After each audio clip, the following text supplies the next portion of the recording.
I'm Ben Ford. I've been in tech for about 15 years after an early career in the Royal Marines where I taught myself to code. And over the last sort of 5 years of my career, I've noticed that more and more of the things that I've thought of as a technology problem have actually been a people or communications problem. So what I'm going to talk about is a concept called mission command. So mission command is the doctrine of empowerment that was the original definition of organizational agility.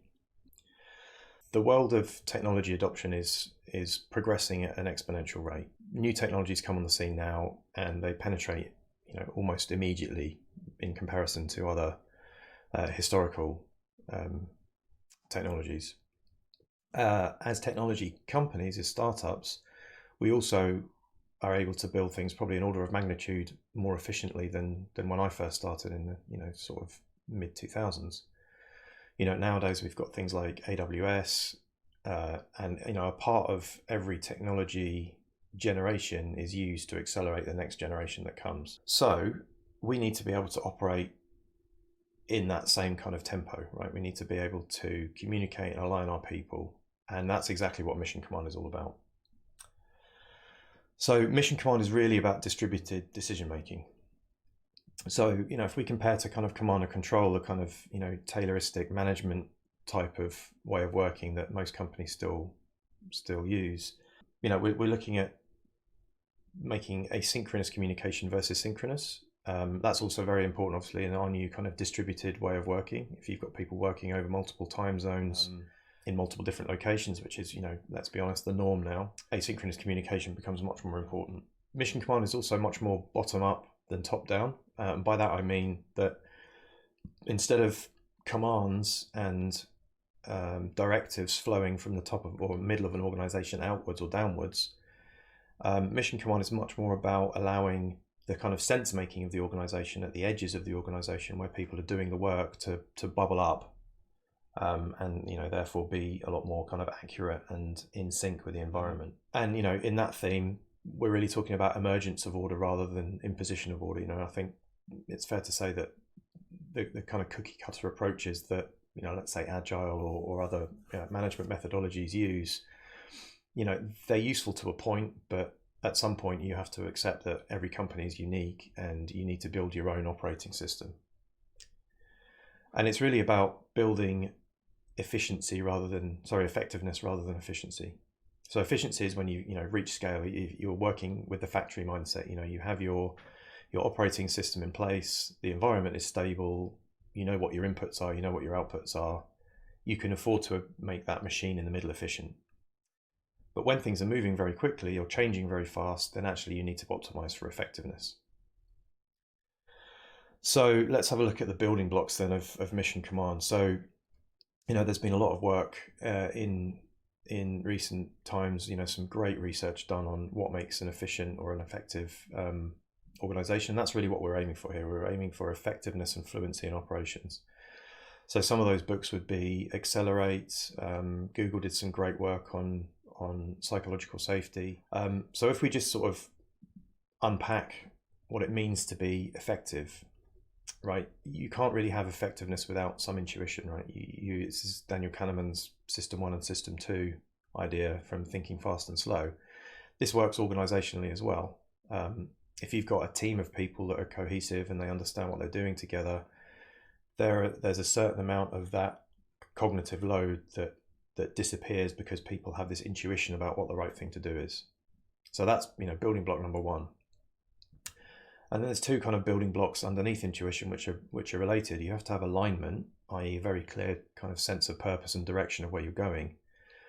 But in order to have alignment, you have to have trust. I'll dig into trust in a minute. But I've put these level in this diagram, but really trust is probably the base building block, right? You can't have intuition without trust, but you can't really have alignment without trust either. So let's have a look at trust. This all stems from the German text Auftragstaktik, which I'll dig into a little bit later. I'm not going to try and pronounce it again, don't worry. And Einheit is unit, and I take that to mean mutual trust. So when I was in the Royal Marines, trust is everything. So trust is psychological safety. You need to trust that you're that bringing unwelcome news is going to be accepted. That's sort of upward trust to me. It's trust of the leadership. And then there's also trust going the other way, right? You can't have empowerment without some authority. And in order to confer authority on a group of people, you have to trust them. And then sort of at the level of the team, there's also this kind of trust of camaraderie, trusting that your people that you work with have your back.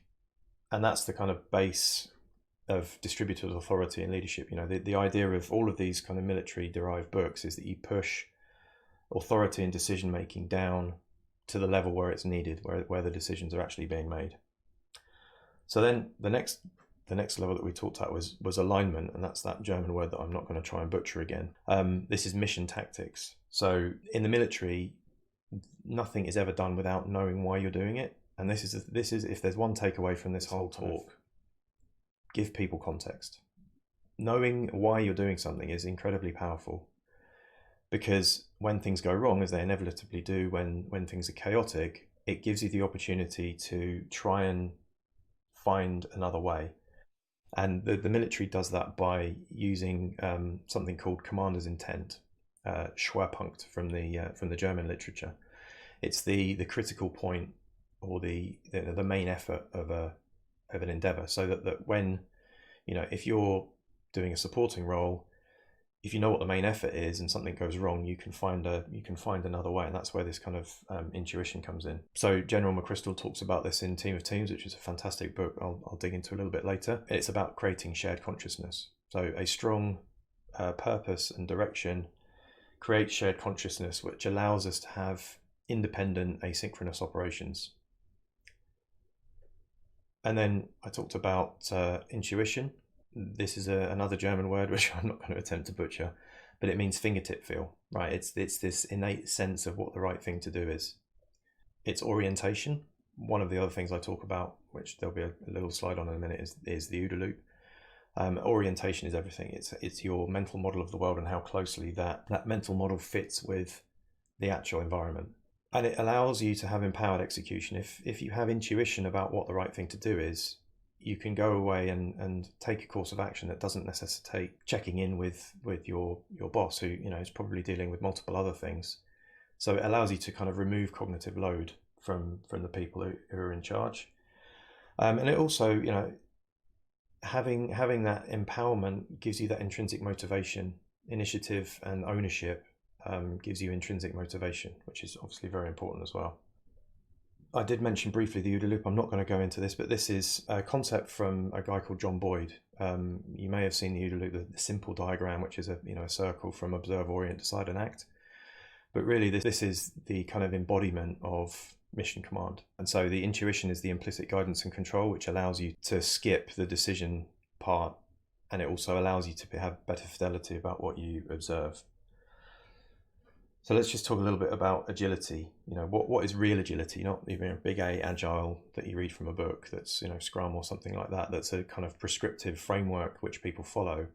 Real agility is empowerment. It's flexibility. It's having the right orientation, as I mentioned before, and all of that builds effectiveness. So real organizational agility is exactly what the military aims for in an operational context, because the world's too chaotic. You can't afford to not be agile.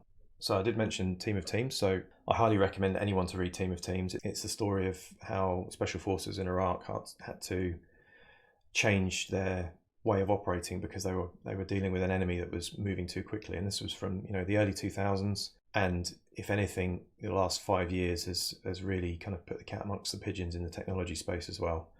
So, shared consciousness is this kind of alignment, mutual trust, intuition, and empowered execution is the mutual trust, intuition, and agility. So this is, mission command wasn't directly mentioned in Team of Teams, but this is why I said at the beginning that all of these books that are derived from military thinking are about mission command.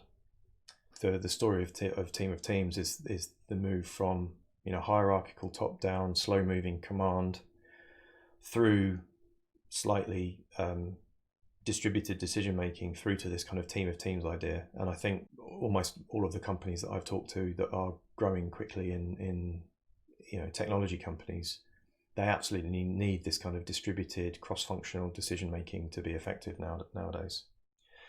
So just to sum up, lessons from the team of teams: mission, as I said, the why of purpose is incredibly important. Shared consciousness, that's the intuition, everyone knowing what their alignment is. Empowered execution, and continuous feedback and reinforcement. So in the military, one of the things that we always do after every operation is an after action report, which is kind of similar to the kind of very anemic version of a retrospective that technology teams do. So I would urge you to do that kind of retrospective after action report in a cross-functional way. And then, think about your operational tempo. One of the books that I really like, that's not military derived, although shares a lot of common structures and principles, is Shape Up from Base Camp. So the operational tempo that they have is a 6-week cycle.